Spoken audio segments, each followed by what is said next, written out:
The Iranians have stood firm. They walked away from here as well, saying they would like to get closer to the American side. This seems like an absolute red line for President Trump. I'm not sure what President Trump's red lines are because they seem to change all the time. His rationale for the war has changed all the time. The threat to bomb the entire civilization, and 90 minutes before that, okay, we're not going to bomb the entire civilization.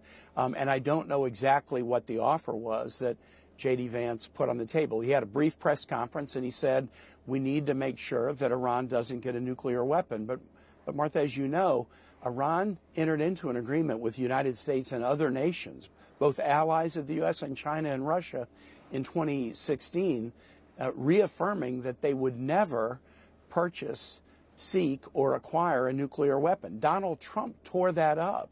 He tore up the restrictions on uranium production. He tore up the restrictions on centrifuge production. He tore up the deal that allowed intrusive inspections in Iran. So J.D. Vance says now that, well, Iran won't agree to what they agreed to 10 years ago. I'm sure Iran wonders, if we agree to it, will the United States tear it up again and bomb our civilian infrastructure and kill school children and engage in an assassination campaign against our leadership?